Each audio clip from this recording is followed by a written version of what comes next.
right, good morning, PTI Nice Daily Show. Happy Friday, live here on Facebook, live here on Instagram. Hope you're having a good morning so far. My name is Alan, COO Vice, faculty member of the Fitness Athlete Division here on the best darn day of the week, Fitness Athlete Friday. Got Mitch Babcock over in the corner, drinking some bangs, eating some breakfast. Off to a great Friday morning already so far. Hey, this weekend, Mitch and I will be down in Arkansas for Fitness Athlete Live, a little bit north of Little Rock. Still got some space in that course if you're going to be down south. Jeff is going to be in Baton Rouge this weekend teaching lumbar spine, apparently in the middle of a hurricane, dealing with that right now. Next weekend, Jeff will be in Tulsa, Oklahoma teaching lumbar spine, and Justin Dunaway will be out in Iowa teaching total spine thrust manipulation.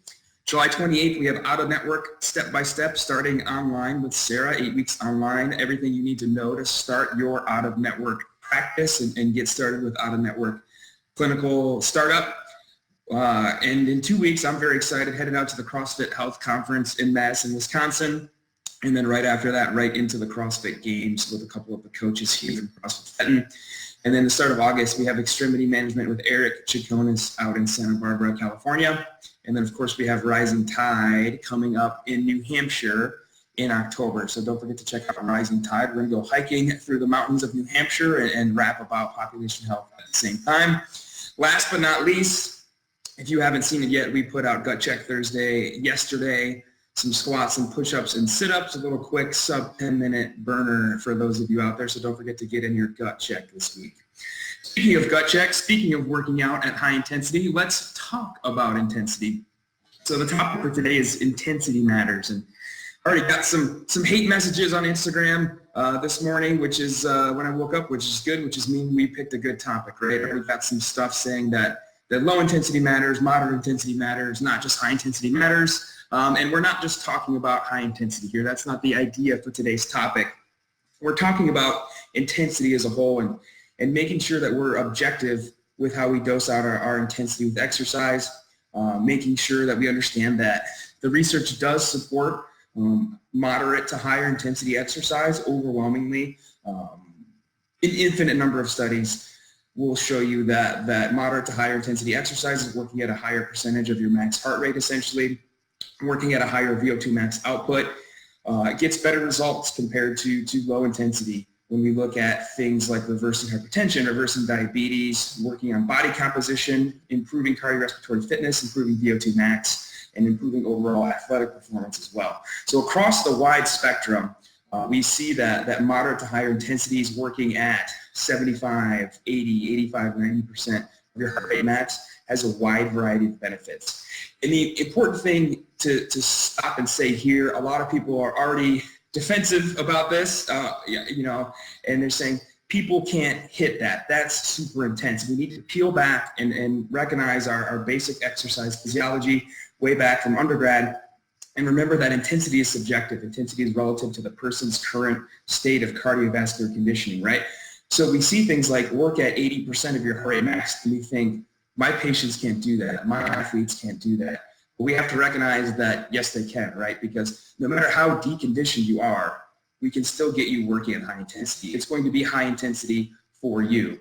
Maybe that's not high intensity to somebody who is in better shape. That's okay, because intensity is relative, intensity is subjective.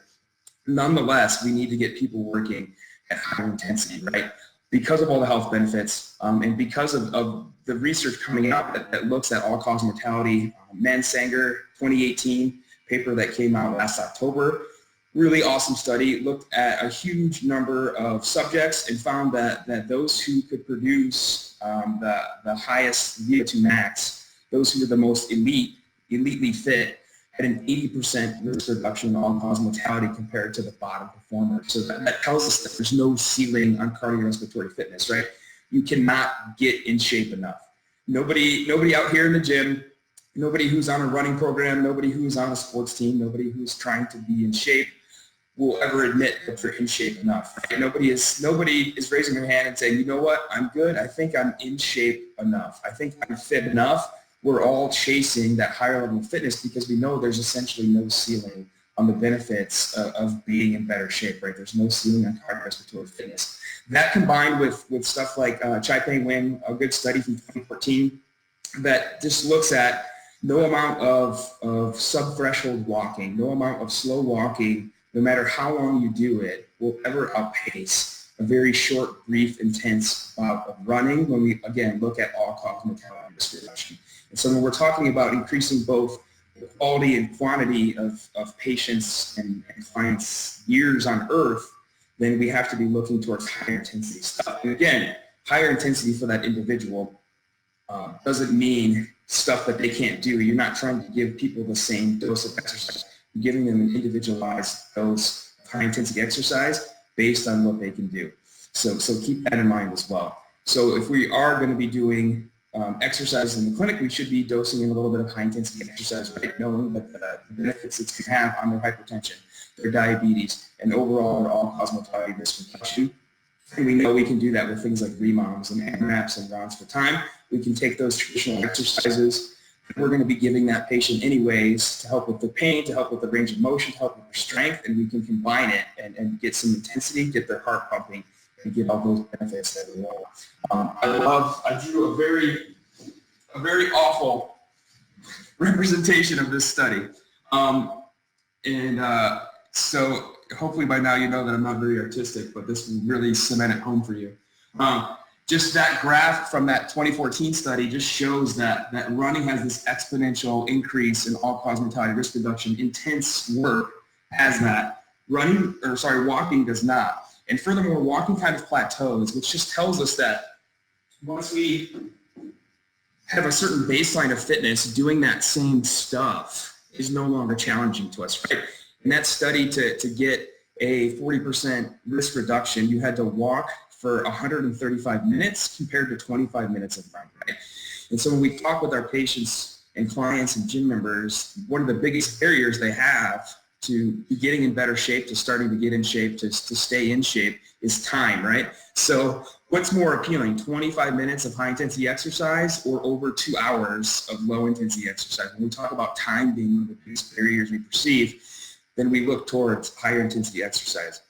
So that's why I really like to reference that study and just show that a small brief bout of high intensity is as effective as literally hours of low intensity stuff. And so there's kind of like this general recommendation that we give as PTs and as healthcare providers in general. Physicians do it all the time. Hey, just go for a brisk walk. And I hate that. And I don't hate it because it's walking. I hate it because it's not objective, right? There's no data that you can gather from going for a brisk walk. There's no time component. There's no speed component. There's no distance component, right? Hey, just go for a brisk walk and that'll help your fitness maybe. See you later. Get out of my office, right? And so brisk walking is challenging for some people, right? For our deconditioned folks, maybe for older adults, yes, brisk walking is a good starting point, but it shouldn't be the only thing that you do, right? That 2014 study shows us that you're going to have that plateau effect. After a while, brisk walking in general is no longer challenging. You need to walk for hours to get the same benefit as a very, very short amount of running, or what I take from that study is just a bout of higher intensity movement, getting your heart rate up. So we talk about time being the limiting factor. Yes, we can give out brisk walking. Yes, brisk walking is a good spot to start for somebody who's deconditioned, but we need to be more objective for it, right? We need to program it and dose it out like we would program or dose out medicine, right? Hey, every 2 minutes, I want you to walk as fast as you can for 50 feet and then rest the remainder of the time. I want you to do 5 rounds of that. That's a really good way to introduce brisk walking and intense exercise to somebody that's deconditioned while being objective. So that's kind of my little rant on brisk walking. And kind of to just further hammer that home, I like the study that Dustin Jones shared with me. I'm going to butcher this name. Valkalidos in 2015, just looking at our older adult population, looking at 2 groups. One group did brisk walking for 48 weeks. One group did nothing. The other group was told to kind of limit your walking volume total. So these folks spent less than 1 hour a week walking at all, exercise or not, which is quite impressive. It's hard to remain that stationary, at least for somebody like me. To move less than 1 hour a week is quite impressive, versus the exercise group, the intervention group, who walked a little bit over 3 hours just for exercise per week. And they were looking at falls risk reduction in this group, in this older adult study. And what they found, no difference in the groups, right? The group that brisk walked for exercise had no change in their fall risk reduction compared to the group that did literally nothing. And so again, that tells us that when we look at intensity, when we look at subjective relative intensity, once we hit a certain marker, it's no longer challenging for us, and we know that what doesn't challenge us doesn't change us. So when we talk about brisk walking and low intensity, moderate intensity over a long period of time, we know that initially it may be a good starting point for some folks, but we have to progress them beyond that. We have to keep them progressive.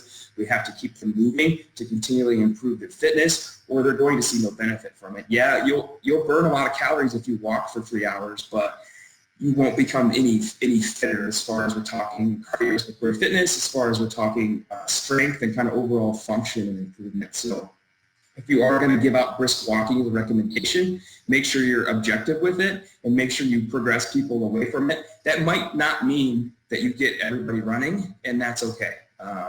But there are other ways to dose at higher intensity that aren't going from walking to running. We can put exercises together in kind of a CrossFit style Metcon, like we talked about in AMRAP or EMOM, and still progress that intensity.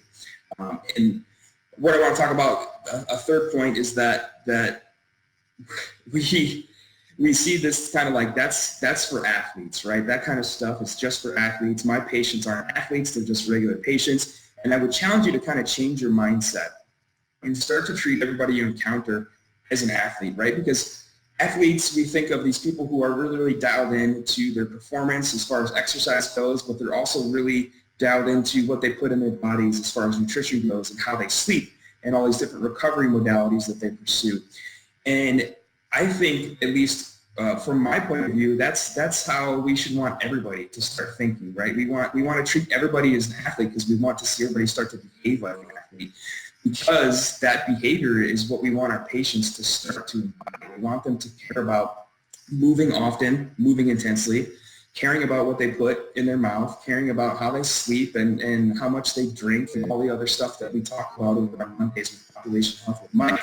And so if we start to treat people like athletes, it's no surprise that they start to behave like athletes. And so yes, challenging them in the clinic, challenging them in the gym to do higher intensity stuff is part of that, as well as talking to them about nutrition and sleep.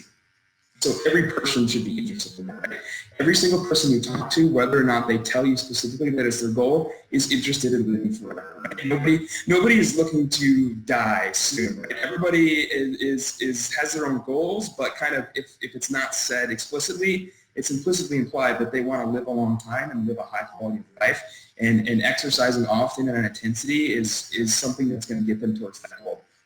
So we see a lot of comments that, how can we get folks interested in deadlifting and squatting and working at high intensity? That's how you do it. Right? We're the exercise people, whether we like that association or not. As PTs, we're the exercise people, so we have to make exercise fun and make it challenging and intense while our patients are with us, because we know all the benefits that it has.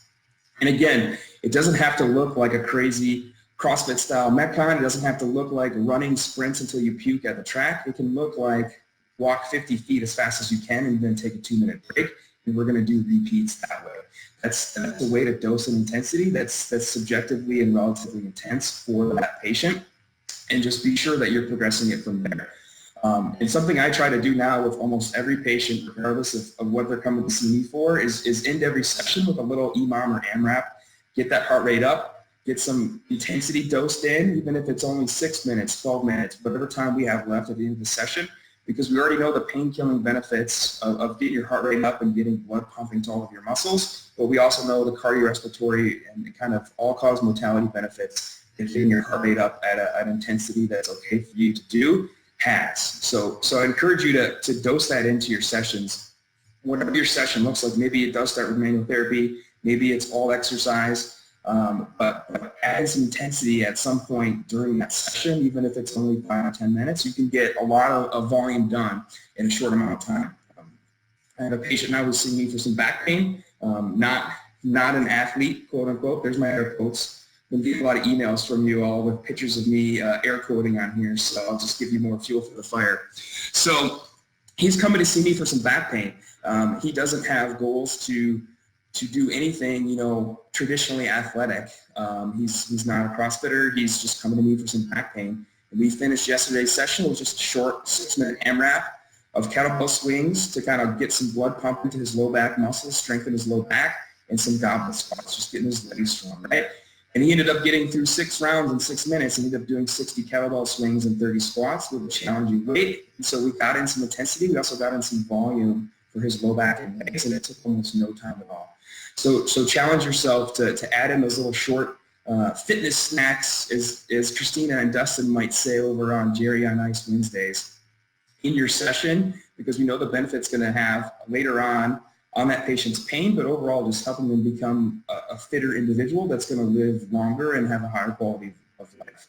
So make exercise fun, make it functional, make it rewarding, and that will answer the question for you of how can I get Doris to be interested in doing squats and lifts and EMOMs. If you can show those results, if you can make it fun and functional and translate well to the goals, but also add in that higher intensity piece, then do so. You'll see that you have really good results. I'm working with a wonderful lady right now who's 82 years young. When we started, she could not do the 5-time sit to stand. It took her about 24 seconds. She had to use her arms, and it was kind of agonizing to watch. Yesterday, she did 30-second sit to stand. She got 15 reps, which is way above average for her age range. And then she got 600 feet on the 6-minute walk test, where initially she got 40. And so we're not running, but we're not brisk walking either, right? We're not brisk walking, not for time, not for speed. We're doing sled pushes, and we're doing little AMRAPs and EMOMs within her sessions, and it's no surprise that the high intensity stuff is translating very, very well to her overall improvement in fitness and function. So dose in that high intensity, make it fun, make it functional, make it rewarding. Talk about the research with the patients, like, hey, the more stuff of like this, like you do, the longer you're going to live and the better you're going to feel. Like, I know you're coming to see me for knee pain, but can we add 3 years onto your life too and get you interested in doing this stuff on a daily basis? Most folks are going to say yes. Most folks are not going to say, no, I'm not interested in living longer, right? I haven't heard that yet. Maybe you've heard that. I haven't heard that yet. So try it out. So good resources. A good app for timing is called SmartWOD, Smart WOD. It's free, Android and iPhone. You can do AMRAP timers, a regular old timer, and you can do an EMOM timer on that app. You just program whatever you're doing, 6-minute EMOM, 6-minute AMRAP. If you have a Bluetooth speaker, it'll play with a Bluetooth speaker. So that's a pretty good app to have handy on your phone. If you are not creative in programming exercises, another good app is called WOD Generator, W-O-D. You tell the app what equipment you have, and it will give you little workouts, and you just keep hitting randomize, and it will give you something. And when you stumble across something that you think looks like fun or that your patient can do, then just go with that. If you're not too creative, but you want to get in a little 5 to 10 minute session with your patient. And then finally, if a phone isn't an option, a physical interval timer that I like to use is called GymBoss. I think they're $20 on Amazon. You can program EMOMs and AMRAPs and stuff on this little physical timer as well, so that's good too. Clip it to a patient's pocket, it will beep and let them know when to move on to the next thing if you're doing an EMOM or an AMRAP. So try those out. Don't forget to do a gut check. Speaking of high intensity, make sure you get your dose of high intensity this week. If you haven't yet, go to ptnice.com, scroll to the bottom, sign up for Hump Day Hustling, our free weekly newsletter. We send you 5 of the research articles that the faculty have read over the past week that we think you should be reading, 5 blog posts that we think you should check out, 5 social media pieces that we think you should check out. Just 5 things, no spam, every Wednesday morning to your inbox. So go to ptnice.com, scroll to the bottom and sign up for that. And we will be down south in Arkansas and Louisiana this weekend. So Tropical Storm Barry, do your worst. We're coming for you. So if you're going to be at Delta PT, Jeff will see you there this weekend. And if you're going to be at Next Generation PT down in Arkansas, Mitch and I will see you tomorrow morning. Other than that, have a great weekend. Have a great Friday. See you all next time.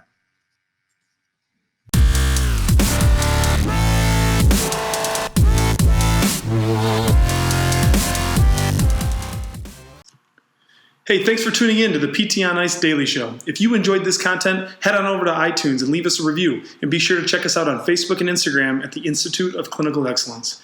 If you're interested in getting plugged into more ICE content on a weekly basis while earning CEUs from home, check out our virtual ICE online mentorship program at ptonice.com. While you're there, sign up for our Hump Day Hustling newsletter for a free email every Wednesday morning with our top 5 research articles and social media posts that we think are worth reading. Head over to ptonice.com and scroll to the bottom of the page to sign up.